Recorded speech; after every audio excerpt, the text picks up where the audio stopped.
இப்பதான் நம்ம சேனலுக்கு முதல் முறையா வரீங்கன்னா கீழே உள்ள சப்ஸ்கிரைப் பட்டனை அழுத்தி சப்ஸ்கிரைப் பண்ணிக்கோங்க. பக்கத்துல உள்ள பெல் ஐக்கானை அழுத்தி ஆல்னு கொடுத்துக்கோங்க. அப்பதான் நம்ம போடுற வீடியோ தினமும் உங்களுக்கு கிடைக்கும். சரி வாங்க இப்ப நம்ம வீடியோக்குள்ள போகலாம். பெண்களின் கன்னித்தன்மை, உடல் தோற்றம் மற்றும் வயது போன்ற அளவுகோல்களின் அடிப்படையில் ஏலம் எடுக்கப்படுகிறது. ஏலச்சந்தையில் 8 முதல் 15 வயதிற்குட்பட்ட கன்னி பெண்களுக்கு முன்னுரிமை அளிக்கப்படுவதாக லீகல் சர்வீசஸ் இந்தியா அறிக்கை கூறுகிறது. இந்தியாவில் வாடகை தாய் பற்றி கேள்விப்பட்டிருக்கிறோம். ஆனால் வாடகை மனைவி என்கிற முறை இந்தியாவில் நடைமுறையில் இருப்பதாக வெளியாகியுள்ள தகவல் அதிர்ச்சியை ஏற்படுத்தியுள்ளது. தாய்லாந்து நாட்டில் சமீப காலமாக வாடகை மனைவி கலாச்சாரம் அதிகரித்து வருகிறது. அங்கு சுற்றுலா வருபவர்களுக்கு இளம்பெண்கள் வாடகை மனைவிகளாக மாறுகின்றனர். ஆனால் இத்தகைய நடைமுறை பல ஆண்டுகளாக இந்தியாவில் நடைமுறையில் இருப்பதாக அதிர்ச்சிகரமான தகவல் வெளியாகியுள்ளது. இத்தகைய கொடூரம் நடப்பது மத்திய பிரதேச மாநிலத்தில்தான். அந்த மாநிலத்தில் உள்ள சிவபுரி மாவட்டத்தின் கிராமங்களில் இந்த விசித்திரமான நடைமுறை பல ஆண்டுகளாக நடந்து வருகிறது. இந்தியாவில் பெண்களுக்கான பாதுகாப்பு என்பதே கேள்விக்குறியாகி வருகிறது. அதே சமயம் வட மாநிலங்களில் இன்னும் கூட கிராம பஞ்சாயத்துக்கள் தான் குடும்ப விவகாரங்களில் தலையிட்டு தீர்ப்புகளை சொல்லி வருகிறார்கள். இதில் பெரும்பாலும் பாதிக்கப்படுவதும் அவமானப்படுத்தப்படுவதும் பெண்களாகவே இருக்கிறார்கள்.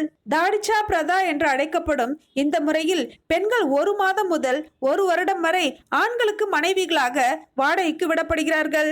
தாதிச்சா பிரதா என்பது வருடத்திற்கு ஒரு முறை தங்கள் குடும்பத்தில் உள்ள இளம் பெண்கள் மற்றும் மனைவிகளை சந்தையில் வாடகைக்கு விடும் நடைமுறை.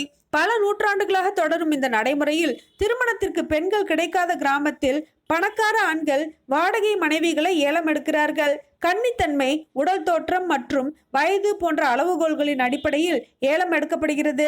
ஏலச்சந்தையில் 8 முதல் 15 வயதிற்குட்பட்ட கன்னி பெண்களுக்கு முன்னுரிமை அளிக்கப்படுவதாக லீகல் சர்வீசஸ் இந்தியா அறிக்கை கூறுகிறது. இதற்காக ரூபாய் 15,000 முதல் 25,000 ரூபாய் வரை அந்த பெண்களுக்கு பணம் தரப்படுகிறது. சில நேரங்களில் அழகான கன்னி பெண்கள் என்றால் ரூபாய் 2 லட்சம் வரை ஏலம் எடுக்கப்பட வாய்ப்பு இருப்பதாகவும் அந்த அறிக்கை கூறுகிறது. ஏலம் விடும் பெண்களுக்கும் ஏலத்தில் எடுக்கும் ஆண்களுக்கும் இடையே 10 ரூபாயில் தொடங்கி 100 ரூபாய் வரையிலான பத்திரத்தில் ஒப்பந்தம் போடப்படுகிறது. ஒப்பந்த காலத்தின் முடிவில் பெண்கள் ஒப்பந்தத்தை புதுப்பித்துக் கொள்ளவும் முடியுமாம். திருமணத்திற்கு முன்பு பலருடன் உடலுறவு கொள்ளும் பழக்கம் சத்தீஸ்கர் மாநிலத்தில் இன்றும் நடைமுறையில் உள்ளது. அந்த மாநிலத்தில் அதிகமாக முரியா மற்றும் கோண்ட் என்ற பழங்குடியின மக்களிடையே இந்த வினோத பழக்கம் உள்ளது.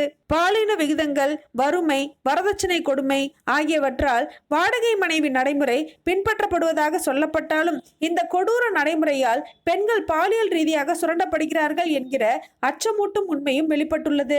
14 வயதில் 80,000 ரூபாய்க்கு வாடகை மனைவியாக ஏலம் விடப்பட்ட சிறுமி தனது துணையாலும் அவரது குடும்பத்தில் உள்ள ஆண்களாலும் பாலியல் தொல்லைக்கு ஆளானதாக தெரிவித்துள்ளார். இதே போன்று பல பெண்கள் இந்த வாடகை மனைவி கலாச்சாரத்தால் ஏற்பட்ட துன்பங்களை பகிர்ந்துள்ளனர்.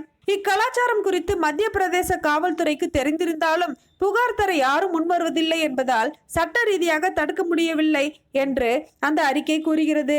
21ஆம் நூற்றாண்டிலும் பாரம்பரியம் என்கிற பெயரில் பெண்கள் மற்றும் இளம் பெண்களை வாடகை மனைவிகளாக ஏலம் விடப்படும் பழக்கம் பெண்கள் உரிமைகளில் இந்தியா முன்னேறிய போதிலும் பாலின சுரண்டலின் இருண்ட பக்கத்தை அம்பலப்படுத்துகிறது.